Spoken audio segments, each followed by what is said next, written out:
नमस्कार, मैं हूं कनिका शुक्ला और आप देख रहे हैं नादी टीवी यूपी। अभी कुछ ही दिनों पहले आजम खान की रिहाई हुई थी और एक बार फिर वो जेल की सजा काट रहे हैं। लेकिन इस बार वो अकेले नहीं हैं, उनके साथ उनके बेटे अब्दुल्ला आजम भी साथ में सजा काट रहे हैं। रामपुर जेल की बैरक नंबर 1 की वो रात जिसने कभी सियासत पर राज करने वाले पिता पुत्र आजम खान और अब्दुल्ला आजम की जिंदगी पूरी तरह से बदल दी। दोनों को फर्जी पैन कार्ड मामले में एमपी-एमएलए स्पेशल कोर्ट ने 7-7 साल की सजा सुनाई है और जैसे ही वो शाम करीब 4 बजे जेल पहुंचे, सियासत का तूफान मानो अचानक थम गया हो। जेल प्रशासन के अनुसार दोनों को क्वारंटीन बैरक में रखा गया है, जहां सभी नए बंदियों को 10 दिनों तक रखा जाता है। बैरक में पहले से मौजूद कैदियों की संख्या बदलती रहती है। नियमों के मुताबिक दोनों को कैदी क्रमांक 425 और 426 दिया गया। लेकिन असली कहानी शुरू होती है रात से। परिवार कंबल, चादर और खाना लेकर पहुंचता है, लेकिन जेल प्रशासन ने साफ इनकार कर दिया। उन्होंने कहा कि नियम सबके लिए बराबर है, किसी भी बाहरी सामान की इजाजत नहीं दी गई। ये बात आजम खान को नागवार लगी और सूत्रों के अनुसार बैरक में देर रात तक पिता पुत्र और जेल कर्मियों के बीच नोकझोंक चलती रही। पतला जेल का कंबल, साधारण बिस्तर और पूरी रात करवटें। उम्र और स्वास्थ्य को देखते हुए आजम ने कुछ राहत मांगी, लेकिन नियमों में ढील देना जेल प्रशासन के बस में नहीं था।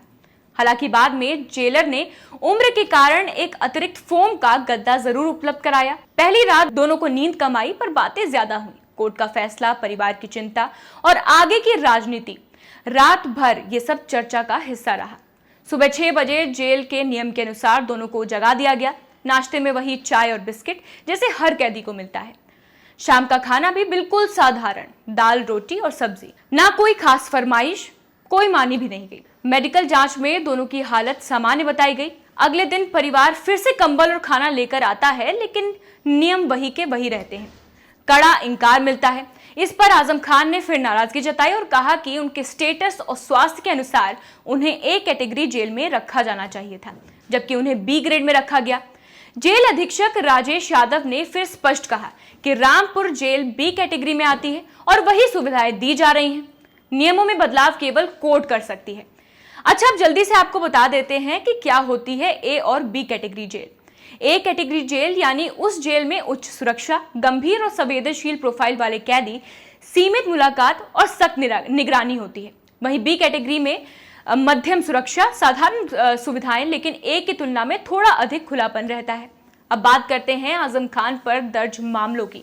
2019 में उन पर कुल 84 मुकदमे दर्ज हुए थे। अब तक 12 में फैसला आ चुका है, 7 में सजा मिल चुकी है और 5 में वो बरी हो चुके हैं। सबसे ताजा मामला अभी का है, जिसमें 2 पैन कार्ड और फर्जी दस्तावेजों के लिए उन्हें और अब्दुल्ला आजम को 7 साल की कैद मिली है। ये रात सिर्फ एक जेल की बैरक की कहानी नहीं थी, बल्कि उस सफर का मोड़ थी जिसने उत्तर प्रदेश की सियासत में दशकों तक अपनी पकड़ बनाए रखी। कभी सत्ता के केंद्र में रहने वाले आजम खान और राजनीति की नई पीढ़ी माने जाने वाले अब्दुल्ला आजम, दोनों अब एक ऐसे दौर से गुजर रहे हैं जहां न रसूख काम आ रहा है और न रुतबा। कानून की नजर में सब बराबर हैं और रामपुर की जेल की बैरक नंबर 1 से यही सबसे कड़वा सच उनको सीखने को मिला। सियासत में पद और प्रतिष्ठा बदल सकते हैं, फैसले पलट सकते हैं, पर नियम और सजा, ये 2 चीजें आज भी सबसे अडिग खड़ी हैं।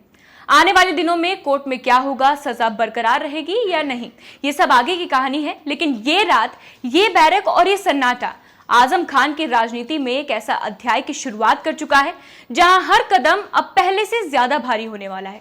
सियासत के दिग्गजों के लिए कभी कभी एक रात काफी होती है सब कुछ बदल देने के लिए। खैर, अगर वीडियो पसंद आई हो तो लाइक, शेयर करना ना भूलें और ऐसी ही बड़ी अपडेट्स के लिए बने रहिए नादी टीवी यूपी के साथ। धन्यवाद।